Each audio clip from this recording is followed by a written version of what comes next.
भी अच्छा रहे, ऊंचा रहे, सदन का गरिमा भी बनाए रखे और तर्क सामने में आए और इस महान राज्यसभा के सदन में बहस जो है वो सार्थक रूप से हो और इस बिल को हम सब मिलकर के पारित करें। आदरणीय सभापति महोदय जी, ये ज्वाइंट पार्लियामेंट्री कमेटी जब बने हैं उसके बारे में मैं अभी जिक्र करूंगा। उससे पहले कमेटी बनने से पहले कई लोगों ने कहा कि इसका कंसल्टेशन जितना होना चाहिए था हुआ नहीं है।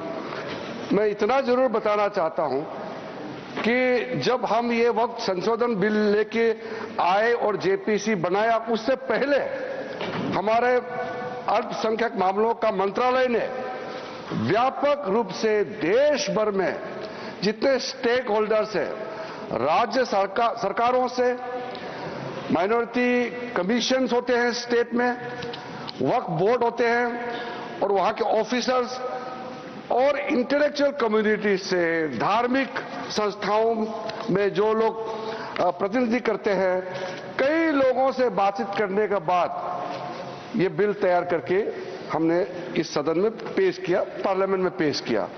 फिर उसके बाद में ज्वाइंट कमेटी का गठन हुआ और राज्यसभा और लोकसभा से सदस्य मिलकर के जो काम किया है, मैं सदन पे ऑफिशियली मैं अपना बात को दर्ज करना चाहता हूं कि ये जेपीसी ने जो काम किया है, इससे ज्यादा पूर्व में जितने भी जेपीसी बने हैं, इतना लंबा, इतना व्यापक काम आज तक नहीं हुआ है।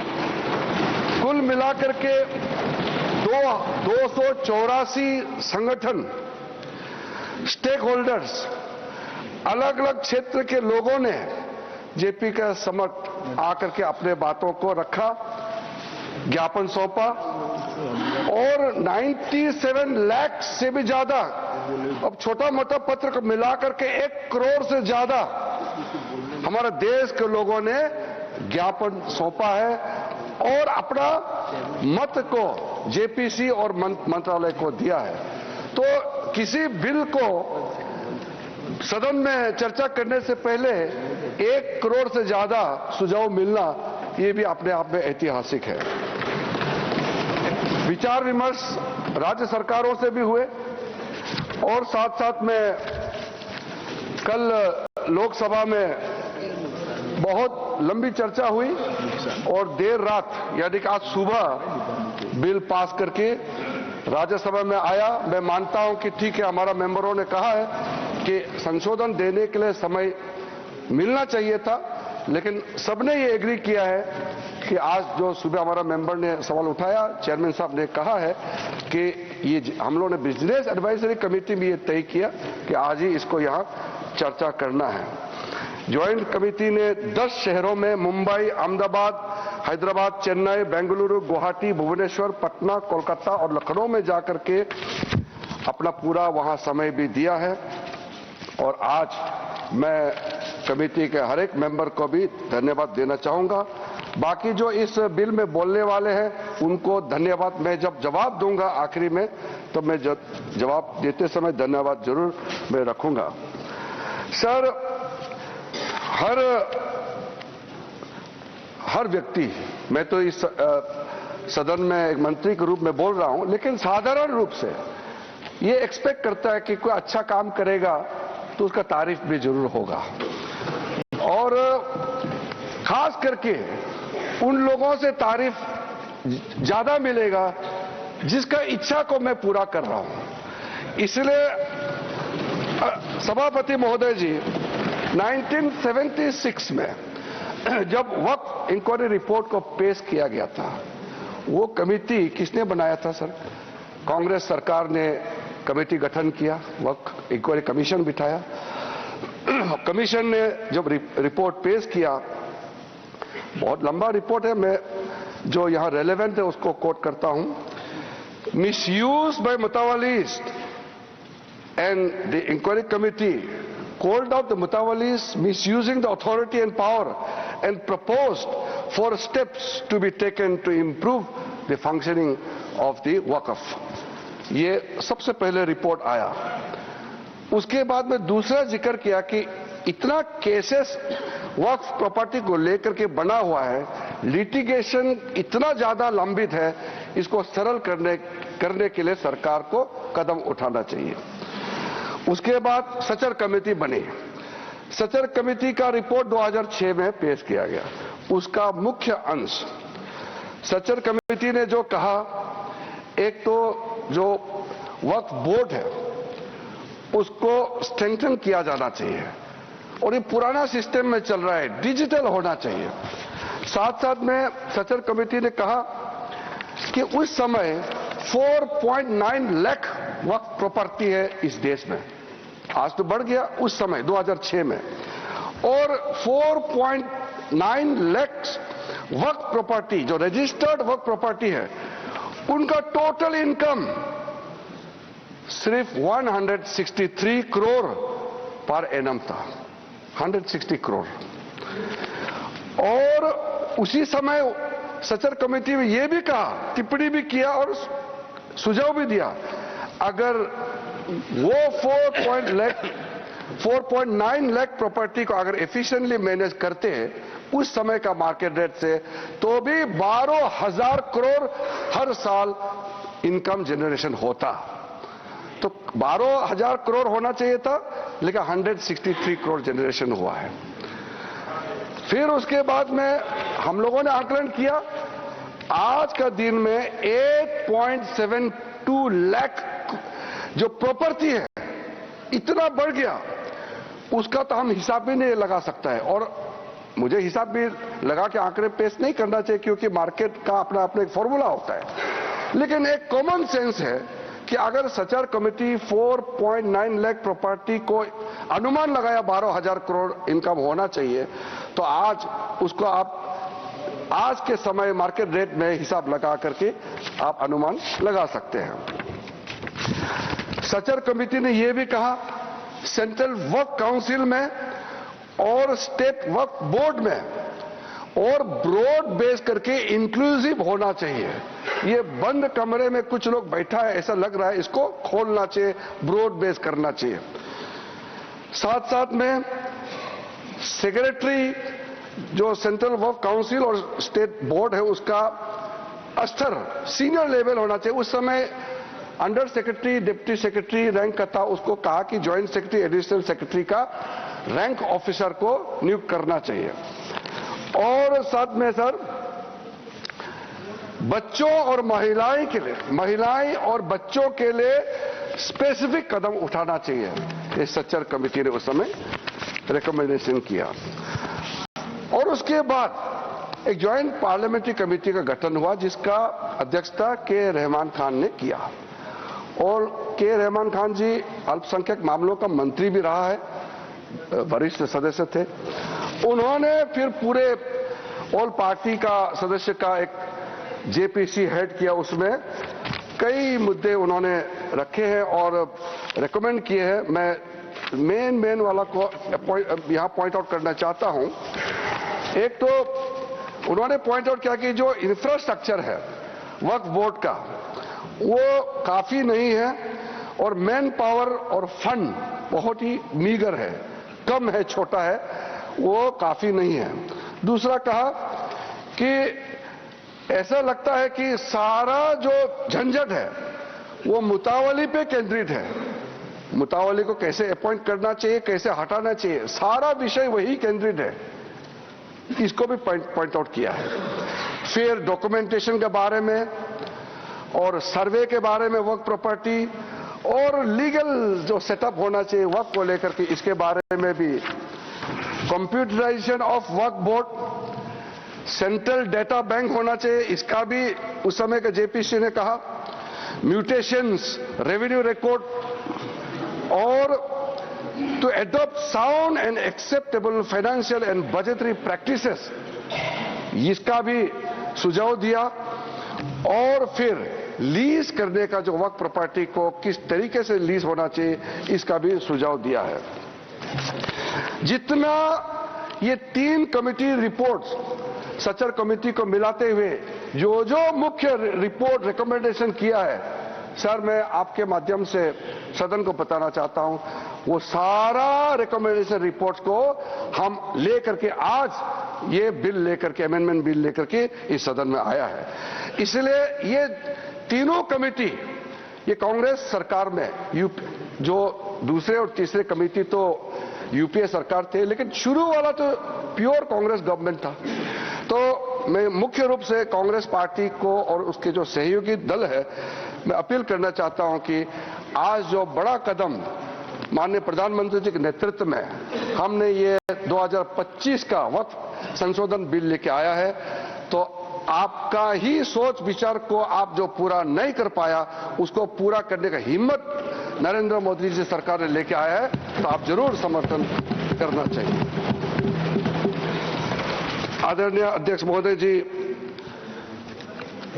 कई लोगों का हमने स्टेटमेंट सुना है, टेलीविजन में भी और कल दूसरे सदन में भी।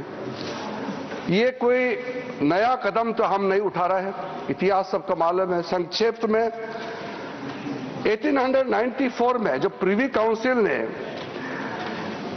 वक्फ अल औलाद, जो बच्चों के लिए वक्फ क्रिएट करते हैं, उसको इनवैलिडेट करने के लिए एक ऑर्डर पास किया था, जो बाद में जाके बड़ा विषय बना। मुसलमानों का बड़ा दल गया, अपील किया ब्रिटिश हुकूमत के साथ, तब जाकर के 1913 में द मुसलमान वक्फ वैलिडेशन एक्ट को पहले बार औपचारिक तौर पर कानून के रूप में इस देश में शुरू हुआ। फिर 1923 में मुसलमान वक्फ एक्ट पास किया गया, जो केंद्रित किया है अकाउंटिंग और ट्रांसपेरेंसी को लेकर के। फिर मुसलमान वक्फ वैलिडेटिंग एक्ट 1930 पास हुआ, जो है reinforcing the legal validity of family औकाफ। इस तरीके से शुरुआत हुआ। फिर हमारा देश आजाद हुई। उसके बाद 1954 में वक्फ एक्ट पारित हुआ, जिसमें स्टेट वक्फ बोर्ड्स का गठन का प्रावधान वहां से शुरू हुआ। फिर उसके बाद में 1959, 1964, 1969 और 1984 में वक्फ एक्ट 1954 को फिर से संशोधित करके यहां से पास हुआ, और 1995 में सबसे ब्रॉड बेस बिल फाइनली जो आया, जिसको आज हम अमेंडमेंट कर रहे हैं, जिसमें ट्राइब्यूनल गठन का प्रावधान रखा गया। सेंट्रल वक्फ काउंसिल, जो आज के दिन में मैं उसका अध्यक्ष के रूप में काम कर रहा हूं, उसका गठन हुआ। फिर जो वक्फ जिसका इनकम 5 लाख से ज्यादा है, उसमें एग्जीक्यूटिव ऑफिसर अपॉइंट होना चाहिए, ये प्रावधान शुरू हुआ है।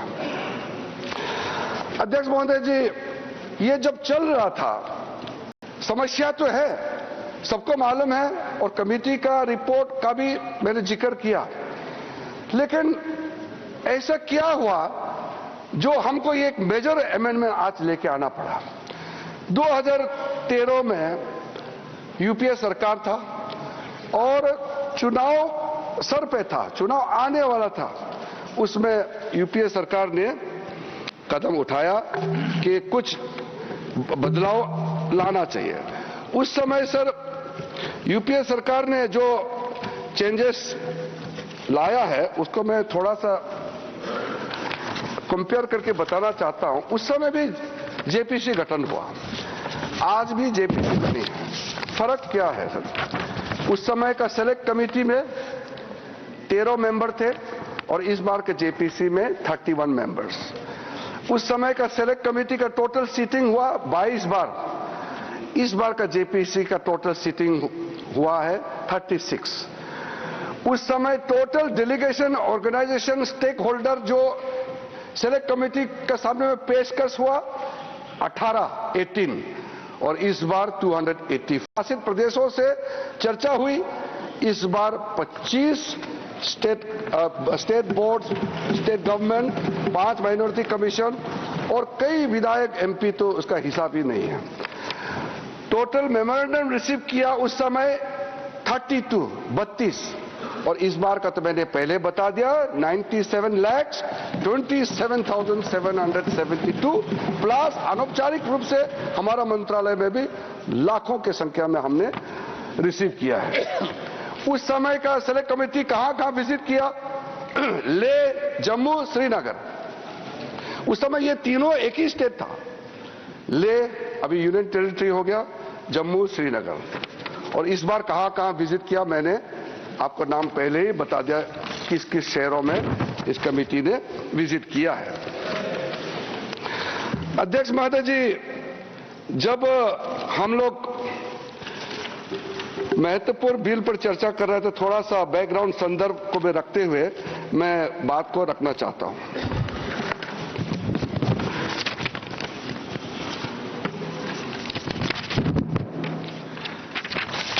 अध्यक्ष महोदय जी, यहां कहा गया है कि हम जो कदम उठा रहे हैं मुसलमानों को नुकसान होगा। कई लोगों ने कहा ये अनकॉन्स्टिट्यूशनल है, गैर कानूनी है और मुसलमानों का हक छीना जा रहा है। अलग अलग तरीके से लोगों ने अपना बात को रखा है।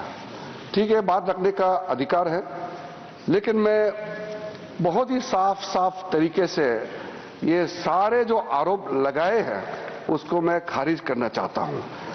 सर, सबसे पहले ये जो वक्फ प्रॉपर्टी होता है, इसका मैनेजमेंट, इसका क्रिएशन और इसका बेनिफिशियरी ये नॉन मुस्लिम के अलावा कोई और किसी के पास हो ही नहीं सकता है। मुस्लिम के पास ही रहेगा, कोई नॉन मुस्लिम इसमें हस्तक्षेप नहीं कर सकता है। जो वाकिफ होता है वो एक मुसलमान ही होता है, और जो औकाफ बन जाता है वो प्रॉपर्टी क्रिएट हो जाता है, उसको मैनेजमेंट कौन करता है? मुतावाली, वो भी मुसलमान ही होना पड़ता है। और किसके लिए वक्फ क्रिएट करता है? 3 पर्पस के लिए। धार्मिक, रिलीजियस पर्पस, अच्छा काम के लिए, पायस, भगवान के नाम में, अल्लाह के नाम में, और चैरिटेबल, भला के लिए, बच्चों के लिए, महिलाओं के लिए, गरीबों के लिए। तो वो मुस्लिम ही होगा। तो यहां यह सवाल ही नहीं उठता है कि नॉन मुस्लिम, मुस्लिम धार्मिक भावना और धार्मिक व्यवस्था या वे किसी भी तरीके से मुस्लिम प्रॉपर्टी में, मैनेजमेंट में नॉन मुस्लिम हस्तक्षेप कर रहा है, यह सवाल ही नहीं उठता है। तो इसलिए मैं बहुत क्लियर करना चाहता हूं, ताकि हमारा जब डिबेट का जब सिलसिला शुरू होगा तो सुझाव हमको चाहिए कि वक्फ मैनेजमेंट में, प्रॉपर्टी मैनेजमेंट में, वक्फ बोर्ड को और ताकत बनाने में क्या क्या और काम करना चाहिए, ये सुझाव हमारे माननीय सदस्यों से मिल सके। जो इंसान, जो मुसलमान अपना प्रॉपर्टी को ट्रस्ट के माध्यम से अगर चलाना चाहता है वो चला सकता है, उसके लिए कोई बंधन नहीं है। वक्फ एक्ट के अंदर में ये पूरा छूट दिया गया है। अगर आप वक्फ बोर्ड के माध्यम से चलाना चाहते हैं, आपको पूरा इसके लिए इजाजत है। तो चैरिटी कमिश्नर जितना ट्रस्ट प्रॉपर्टीज को देखते हैं, निगरानी करते हैं, व्यवस्था को चेक करता है, उसी प्रकार से वक्फ बोर्ड जो है वक्फ प्रॉपर्टी को सही तरीके से चला रहा है कि नहीं, ये निगरानी करने के लिए वक्फ बोर्ड बनाया गया है। वो वक्फ प्रॉपर्टी को चलाने के लिए नहीं है। इसलिए ये बात को हम बहुत ही अच्छे तरीके से अगर समझ लेंगे तो बाद में हमारा चर्चा का स्तर भी वो ज्यादा अच्छा रहेगा। हमने सर जो प्रावधान किया है, बेसिकली ट्रांसपेरेंसी को, अकाउंटेबिलिटी को, एफिशिएंसी को, ये 3 बड़ा पैमाना है। जवाबदेही तो होना चाहिए, क्षमता होना चाहिए, पारदर्शिता होना चाहिए। तो ये 3 जो व्यवस्था है, ये हमारा पूरा एक्सरसाइज जो है इस पे केंद्रित होता है। आर्टिकल 25, 26, 30 का हवाला देकर के कई बार लोगों ने हमारा खिलाफ, इस बिल का खिलाफ, इस प्रस्तावना के खिलाफ में लोगों ने कहना शुरू किया है। तो मैं आज जरूर इसका जवाब देना चाहता हूं कि हम किसी का धार्मिक भावना को चोट पहुंचाने के लिए नहीं है। एक मुसलमान वक्फ क्रिएट कर सकता है। अब सबसे जो छोटा आप जो क्रिएट करता है फितरा, सबसे छोटा सर, वो हर मुसलमान, गरीब से गरीब मुसलमान भी क्रिएट करता है। ज़कात आप क्रिएट करते हैं, आप देते हैं, दान देते हैं। उसमें कोई किसी को अधिकार ही नहीं है पूछने का कि हिसाब किताब कैसे किया है।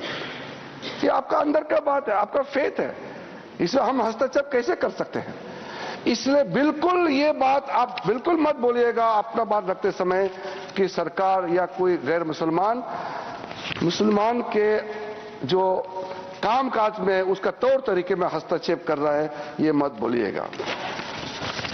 वैसे तो कोर्ट केसेस बहुत है, मैंने दूसरे सदन में भी कोर्ट करके बताया, यहां मैं फिर से इसको दोहराना चाहता हूं ताकि कोर्ट ने क्या रूलिंग दिया है वो भी क्लियर हो जाए। सैयद फजल पुकाया तंगल वर्सेस यूनियन ऑफ इंडिया में केरला हाईकोर्ट ने जो ऑब्जर्वेशन और ऑर्डर पास किया उसमें कहा गया है, high court, the Waqf board is a statutory body, pure and simple, it is not a representative body of the Muslim community. Waqf property है, इसलिए कोर्ट का जजमेंट बहुत साफ हमारे सामने में दिखाई देता है। इलाहाबाद हाई कोर्ट का जजमेंट है, Hafiz Mohammad Zafar Ahmad versus UP central Sunni board of Waqf. क्या कहा गया है उसमें? High court, a mutawali's right is purely a right of management of the property and is not a proprietary right. The duties of a mutawali are purely of a secular character. His duties are not of a religious character. इसलिए मुतावालिस को ऊपर में निगरानी रखने के लिए वक्फ board बनाया गया है। Tilkayat Shri Govind Lalji Maharaj versus state of Rajasthan, उसमें कहा गया है, मैं कोट करता हूं, right to manage the properties of the temple is purely a secular matter and can not be regarded as a religious practice. Property का मैनेजमेंट के बारे में इतना क्लियर कोर्ट ने कहा है, कई केसेस है, मैं बहुत कम आपके सामने में सही कर रहा हूं। अब मैं 2013 के बारे में आपको बताया, अब उसको थोड़ा सा अंदर घुस के आपको बताऊंगा और आपको भी सुन करके लगेगा कि आज कितना जरूरी था आज जो संशोधन बिल लेकर के हम यहां आया है। 2013 में ये जो कमेटी वगैरह जो बनाया, 5 मार्च 2014 में कमेटी 13 में गठन हुआ और पारित हुआ दोनों सदनों में। फिर 2014 5 मार्च को, यानी कि 25 दिन पहले इलेक्शन एकदम नोटिफाई होकर के कोड ऑफ कंडक्ट लगने ही वाला है, तब फानन में उस समय के यूपीए सरकार ने देश का राजधानी दिल्ली के अंदर में सबसे प्राइम प्रॉपर्टी 123 प्राइम प्रॉपर्टी को डी नोटिफाई करके दिल्ली वक्फ बोर्ड को सौंप दिया है। ये प्रॉपर्टी किस मिनिस्ट्री में आता था? Housing and urban affairs ministry का अंदर में आता है। तो आप सोच के देखिए, 1970 से केस चल रहा था और पेंडिंग है, कोर्ट को निर्णय करने दीजिए, वो पेंडिंग है। और ये सीजीओ कॉम्प्लेक्स वगैरह आप नाम सुनेंगे, लिस्ट बाद में मैं दे दूंगा। ऐसा प्राइम प्रॉपर्टी 123 प्रॉपर्टी को सीधा एक झटके में आपने हैंडओवर कर दिया। उसके बाद 2013 अमेंडमेंट में आपने क्या कहा? कोई भी आदमी वक्फ क्रिएट कर सकता है। वक्फ क्रिएट करना, जो मैंने बताया, चैरिटेबल रिलीजियस पायस पर्पस के लिए एक मुसलमान अल्लाह के नाम में क्रिएट करता है। अब उसको बदल करके यूपीए सरकार ने यह कह दिया कि कोई भी आदमी वक्फ क्रिएट कर सकता है। तो हमने इसको चेंज करके पुराना 1995 का प्रावधान के साथ मिला करके साथ हमने ये कहा, now in the proposed amendment only persons practising Islam for more than 5 years can dedicate waqf. ये हमने क्लियर कर दिया है ताकि इसमें कोई डाउट का कोई गुंजाइश ना हो कि वक्फ क्रिएट कौन कर सकता है। उस समय वक्फ बोर्ड में एक मुसलमान का अंदर में भी कई सेक्ट है, सुन्नी है, शिया है, आगा खानी से, दाऊदी बोरा से, पसमंदा है, बहुत लोग हैं। लेकिन यूपीए सरकार ने कह दिया, हाँ ये डिस्प्यूट करते हैं कई लोग, ये तो ये तो दरगाह वाले भी कहते हैं कि कुछ लोग कहते हैं कि तुम लोग मुसलमान ही नहीं है। इस तरह का क्लेम पे मत जाइए। क्लेम, यहां इस्लाम का स्कॉलर भी बहुत होगा, जानकारी लोग भी बहुत है, लेकिन मैं ये नहीं कह रहा हूं कि आप जो कह रहे हैं, मैं जो कह रहा हूं वो सत्य है। मैं क्लेम के बारे में बता रहा हूं कि लोग कहते हैं कि ये मुसलमान नहीं है या ये इस ग्रुप में, उस ग्रुप में। मैं यहां डेफिनेशन देने नहीं जा रहा हूं। हम सिर्फ ये कह रहे हैं कि हमने जो नया प्रावधान लेके आए उसमें हर वक्फ बोर्ड में मुसलमानों में जो रिकॉग्नाइज्ड सेक्ट है सब मिलकर के वक्फ बनेगा। उसमें सुन्नी भी होगा, शिया भी होगा, और जितने बाकी जो पिछड़े वर्ग है वो भी वक्फ बोर्ड में मेंबर होगा, ताकि सबका इंटरेस्ट का ख्याल रखा जा सकता है। इसमें तो किसी का आपत्ति होने का कोई सवाल ही नहीं होना चाहिए। हम इतना इंक्लूसिव बना रहे हैं। उसके बाद सर, सेंट्रल वर्क काउंसिल में जो हमने प्रावधान रखा है, ताकि आप भी अच्छा लगे कि हमने कितना आपका पुराने रिकमेंडेशन को ध्यान में रखते हुए प्रावधान रखा है। Out of 22 members in the central work council, not more than 4 will be non-Muslims, including ex-officio members. In that case, the Minister of Minority Affairs. There will be 3 members of Parliament. अब member of parliament तो किसी के धर्म हो सकता है। ये नहीं कहना कि ये इस जाति का एमपी है इसलिए ये मेंबर नहीं हो सकता है।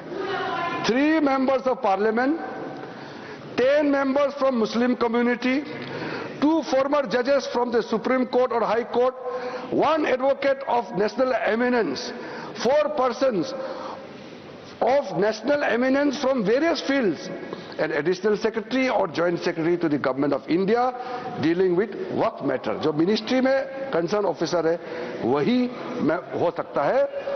और out of 10 Muslims, 2 members minimum shall be women।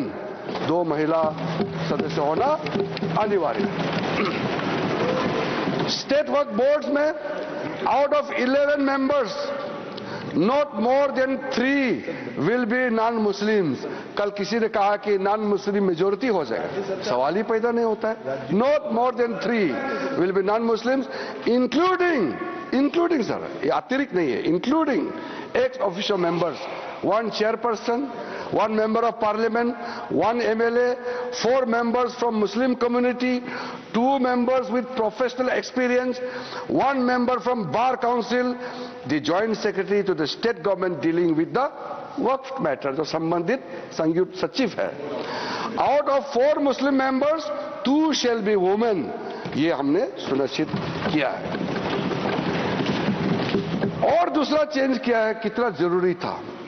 Section 108A में क्या आपने प्रावधान किया था? ये लिखा गया कि वक्फ का जो प्रावधान है, वक्फ एक्ट का जो प्रावधान है, बाकी देश में जितना कानून बनाया है उसको ऊपर में ये ओवरराइडिंग इफेक्ट होगा, ऐसा प्रावधान रखा। हमने इसको रेशनलाइज किया है। Now in the proposed amendment this provision has been omitted.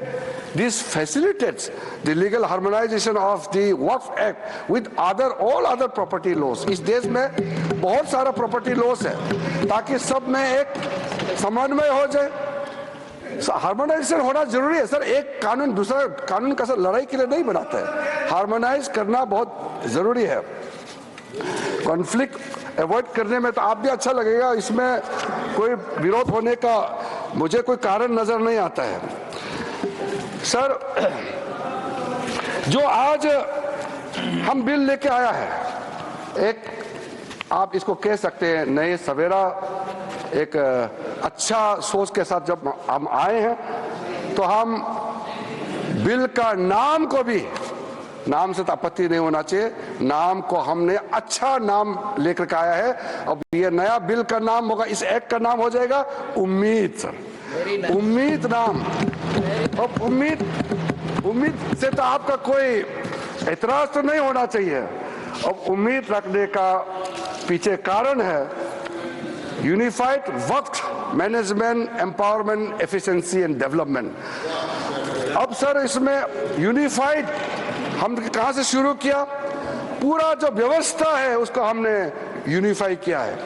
Collector का रोल से लेकर के सर्वे, रजिस्ट्रेशन, म्यूटेशन, इंक्रोचमेंट और जितना भी जो मैटर है उसको अब पारदर्शिता के साथ जब हमने यूनिफाइड एफर्ट डाला है to overcome the issues which were pending for such a long time, तो इसको हमने यूनिफाइड एफर्ट के साथ में आया है। और एम्पावरमेंट का जब बात होते हैं तो डाइवर्स सोशल ग्रुप जिसको मैंने जिक्र किया है, चाहे वो सुन्नी हो, चाहे शिया हो, चाहे वो आगा खानीस हो, पसमानदा मुस्लिम हो, बैकवर्ड मुस्लिम्स का कोई भी डेफिनेशन में आप देख लीजिए, वुमेन हो और बाकी कोई भी हो, हम चाहते हैं कि सबको डिसीजन मेकिंग का बॉडी में जगह मिलना चाहिए, इसलिए सबको एम्पावरमेंट कर रहे हैं। एफिशिएंसी को हम इंक्रीज करने के लिए टेक्नोलॉजी का इस्तेमाल करने का भरपूर इसमें प्रावधान किया गया है। अब सेंट्रलाइज्ड डेटाबेस होगा, डिजिटल पोर्टल होगा जो हमारा मंत्रालय में होगा, जो सारा स्टेट बोर्ड के साथ में लिंक होगा, लाइव होगा। वक्फ प्रॉपर्टी का कंटिन्यूसली रजिस्ट्रेशन, ट्रैकिंग, कंप्लायंस, पूरा मैनुअल अगर गड़बड़ होता है उसका भी ट्रैकिंग करने के लिए ब्यूरोक्रेटिक डिले हो रहा है, किसके टेबल में डिले हो रहा है उसका भी जांच करने के लिए पूरा व्यवस्था करके हमने एफिशिएंसी को टारगेट दिया है।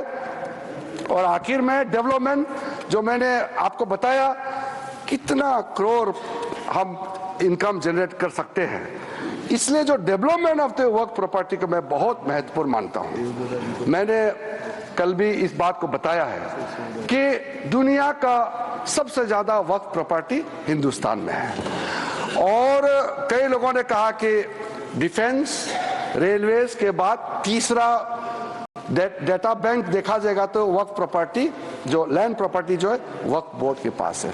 मैं उसको थोड़ा संशोधित करके बताना चाहता हूं, ये तीसरा नहीं है, दुनिया का सबसे ज्यादा लैंड प्रॉपर्टी नंबर 1 वक्फ बोर्ड के पास है हिंदुस्तान में, ये थर्ड नहीं है। क्योंकि डिफेंस और रेलवे को आप प्राइवेट प्रॉपर्टी के हिसाब से आप इसको गिनती नहीं कर सकता है, ये देश का प्रॉपर्टी है। इसलिए जब इतना प्रॉपर्टी हमारा देश में है, इसमें किसी को आपत्ति नहीं होना चाहिए, लेकिन आपत्ति तब होता है जब दुनिया का सबसे ज्यादा प्रॉपर्टी मुसलमानों के नाम में वक्फ प्रॉपर्टी हमारे देश में है और करोड़ों जो हमारे बहनाई हैं, गरीब मुसलमान हैं, उसको कोई फायदा नहीं मिल रहा है इतना प्रॉपर्टी। तो ये प्रॉपर्टी किस काम का? करोड़ों का प्रॉपर्टी कोई, मैं तो देखा हूं, मैं ये मंत्रालय संभालने का बाद भी और पहले भी कई वक्त प्रॉपर्टी है या संस्थाएं हैं बाहर में, बहुत गरीब अवस्था में भीख मांगने वाला भी मैंने देखा है। क्यों काम नहीं आ रहा है? अगर सही तरीके से वक्त प्रॉपर्टी को हम डेवलप करेंगे तो मैं कह सकता हूं अगले 3-4 साल के अंदर में करोड़ों गरीब मुसलमानों का जिंदगी आबाद हो जाएगा। थोड़ा सा अगर आप योगदान करेंगे, सब मिलकर के हम काम करेंगे तो क्यों नहीं कर सकते हैं। इसी मंशा के साथ हम यहाँ आज इस सदन में आए हैं। हमारा टारगेट जो है बहुत ही क्लियर है। 2013 में दूसरा प्रावधान जो चेंज किया था उसको हम लोगों ने क्या बदलाव किया है वो आप भी हमारा समर्थन करेंगे। वक्फ प्रॉपर्टी जो है ये तो आप जानते ही है, इसको कोई भी प्रॉपर्टी हो उसका एक टाइटल होने के लिए कोई डॉक्यूमेंट चाहिए, कोई रजिस्ट्रेशन चाहिए, कोई प्रूफ तो चाहिए। अगर वक्फ बाय यूजर के नाम में अगर हम वर्बली कह देंगे कि इतने साल पहले, 500 साल पहले हमारा बाप दादा या फलाना फलाना ने ऐसे किया था, ये जमीन ये हमारा वक्फ जमीन है, तो ठीक आप क्लेम कीजिए, मगर कुछ तो दिखाना पड़ेगा सर, कुछ डॉक्यूमेंट होना पड़ेगा। तो वक्फ बाय यूजर ये जो हमने ऐसे आप आर्बिट्ररी नहीं कर सकता है। साथ साथ सेक्शन 40 में वक्फ बोर्ड किसी भी जमीन को अगर क्लेम करता है तो सीधा सीधा वक्फ बोर्ड डिक्लेयर किया जाता था, उसको हमने हटा दिया है। ये बहुत जरूरी था। अदरवाइज इसके बाद अगर आप 2013 में कितना वक्फ प्रॉपर्टी था, आज 2025 में कितना वक्फ प्रॉपर्टी का संख्या में जंप हो गया, तब आप पता चलेगा कि ये सेक्शन का कितना इसका दुरुपयोग किया गया है। लेकिन साथ साथ में हम लोग ने संरक्षण भी दिया है कि वक्फ बाय यूजर में जो वक्फ प्रॉपर्टी ऑलरेडी रजिस्टर्ड है, जो सेटल्ड केस है, हम उसको रेट्रोस्पेक्टिव जाकर के उसको हम छेड़छाड़ नहीं करेंगे। ये प्रोस्पेक्टिव इफेक्ट होगा।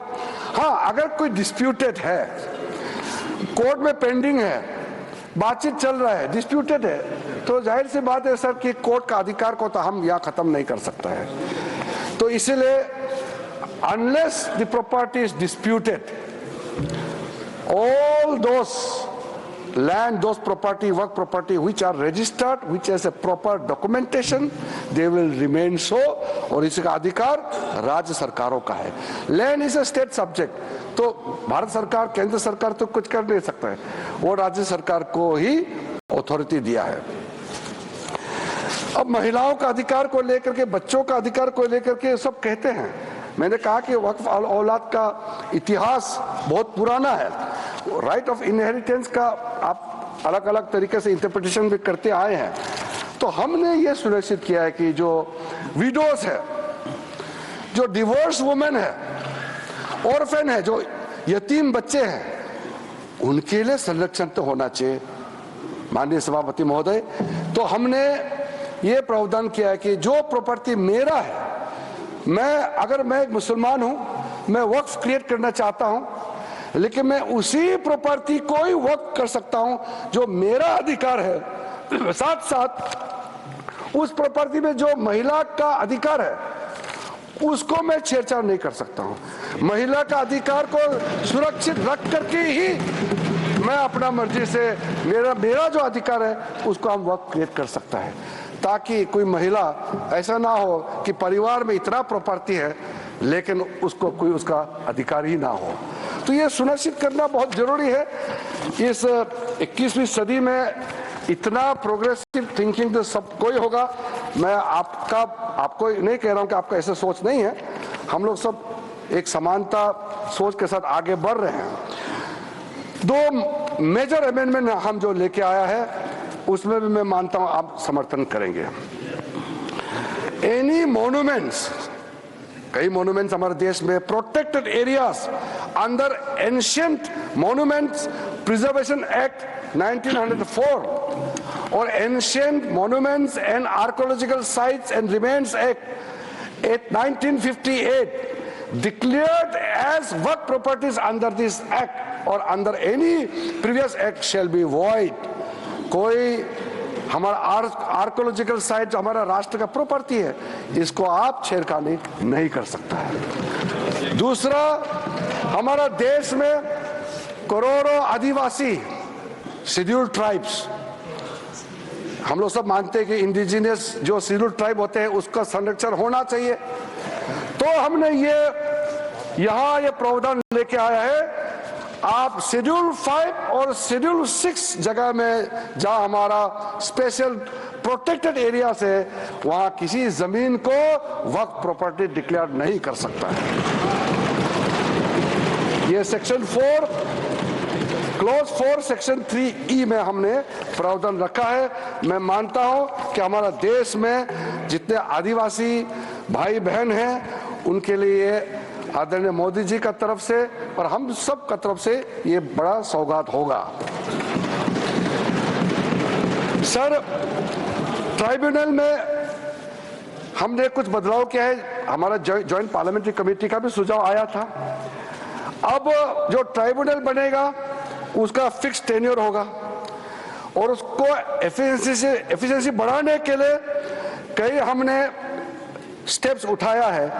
आज का दिन में टोटल जो केसेस पेंडिंग है, लिटिगेंट्स टोटल कितना केसेस है? 14,470 केसेस, नहीं सॉरी सर, 31,999 केसेस है, जिसमें मुस्लिम लिटिगेंट्स है 14,470 केसेस।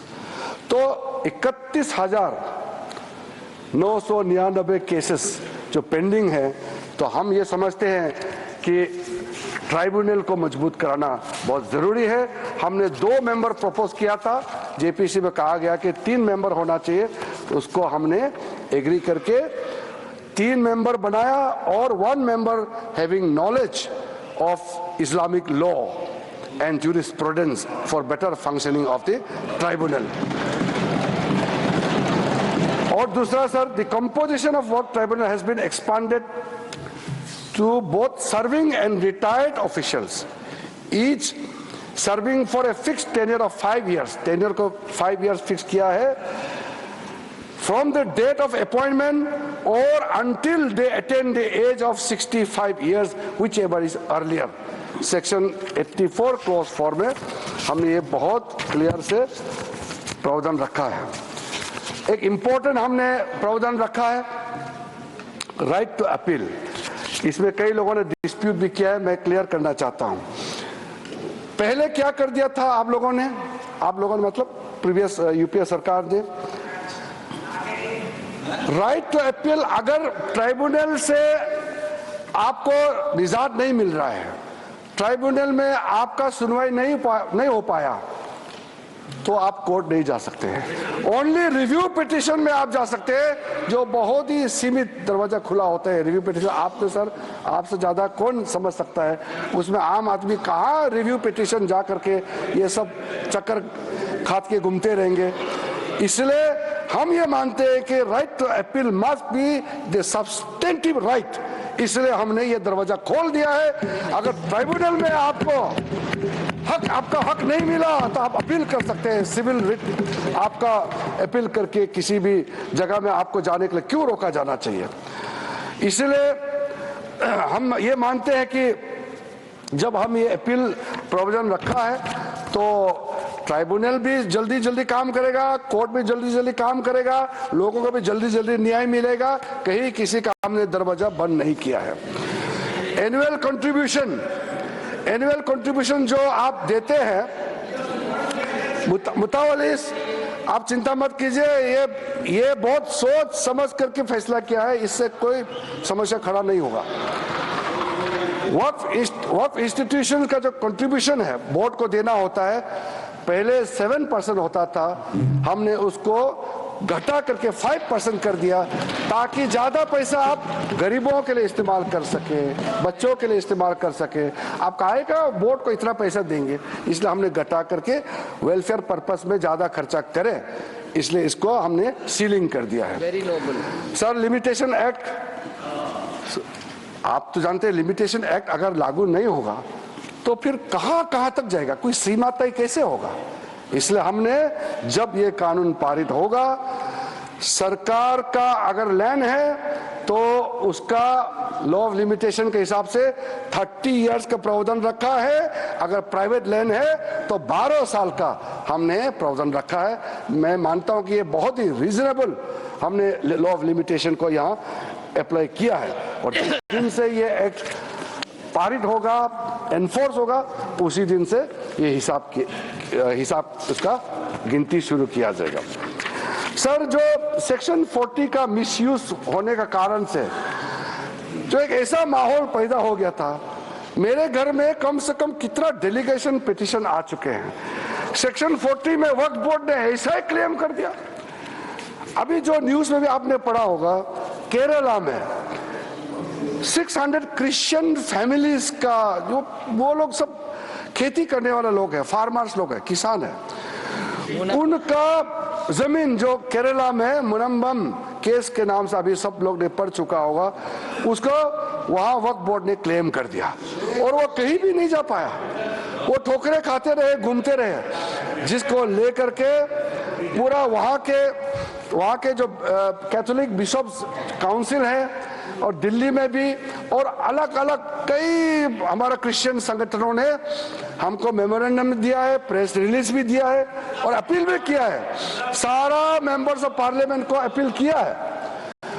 मैं नाम लेकर के सिर्फ केरला एमपीज को मैं दबाव नहीं डालना चाहता हूं, मानसिक रूप से बहुत ज्यादा प्रेशर होगा केरला का एमपीज को।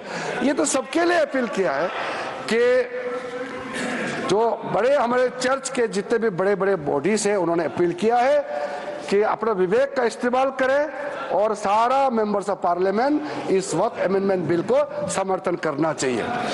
तो कम से कम चर्च का अपील को तो आप लोग मानिएगा सर। कई केसेस है, उसको तो मैंने कई बार दोहरा चुका है, इसलिए सारा केसेस तमिलनाडु का केस हो या कर्नाटका में जो केस हो या हरियाणा वाला गुरुद्वारा वाला को वक्फ क्लेम करना, कई केसेस है। मैं उसको साइट नहीं करना चाहता हूं क्योंकि संख्या बहुत ज़्यादा है। लेकिन सर ये बात तो मैं जरूर कहूँगा क्योंकि हम लोग इस महान सदन में बैठे हैं। 2013 में 123 प्रॉपर्टी को तो उस समय सरकार ने डी नोटिफाई कर दिया था। उसके बाद सर, उसके बाद कई लोगों ने कहना शुरू किया और स्टेटमेंट मीडिया में भी है कि ये पूरा पार्लियामेंट बिल्डिंग भी वक्फ प्रॉपर्टी है। अब सोचिए सर, अगर वो सरकार कंटिन्यू रहता, नरेंद्र मोदी जी का सरकार नहीं आते तो कितना खतरा मंडरा रहा था हमारे सर के ऊपर में, आप सोचिए। तो हम तो देश के लिए सोच समझ करके आज ये बिल लेके आए हैं, तो ये हमारे लिए कोई इसमें एक लाल पैसा बेनिफिट मिलने वाला नहीं है। ये बिल करोड़ों गरीब मुसलमानों को फायदा पहुंचाने के लिए और गलत काम ना हो, गलत तरीके से दूसरा का जमीन को हड़प ना ले, इसको प्रतिबंध लगाने के लिए, रोकने के लिए अच्छा सोच के साथ हम ये बिल लेके आए हैं। अन्य सभापति जी, मैं कहने के लिए बहुत कुछ है क्योंकि ये ओपनिंग है। हमारे यहाँ जितना विद्वान माननीय सदस्य हैं, उनके बातों को मैं सुनने के लिए बहुत इच्छुक हूँ। तो सुनने के लिए मैं तैयार हूँ। हमारे वरिष्ठ माननीय मंत्रीगण भी यहाँ बैठे हैं, हम लोग सब सुनेंगे। तो जेपीसी में जो सदस्य हैं और जो सदस्य नहीं हैं, सबका सुझाव हम सुनते हुए आखिरी में जैसे हमने टाइम यहाँ दिया है चर्चा के लिए, मैं उसका बारीकी से जवाब देने का कोशिश करूँगा। मैं सिर्फ ही इतना ही अनुरोध करूँगा कि आप ऐसा बात मत बोलिए जिससे हंगामा खड़ा हो जाएगा। ऐसा बात बोलिए जो सुन करके हमारा कानों को भी थोड़ा अच्छा लगेगा। हम बैठ करके सुनने के लिए तैयार है और चर्चा का स्तर ऊंचा होगा। मैं इसी उम्मीद के साथ आप सबको इस महत्वपूर्ण जो उम्मीद का जो हमारा बिल लेकर के आए हैं उसको समर्थन करने के लिए मैं अपील करता हूँ।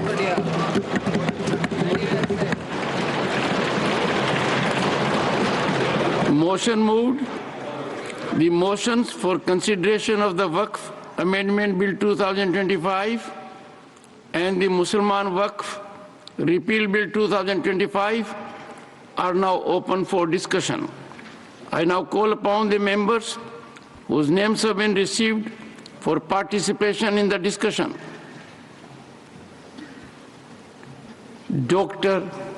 Syed Nasir Hussain, 20 minutes.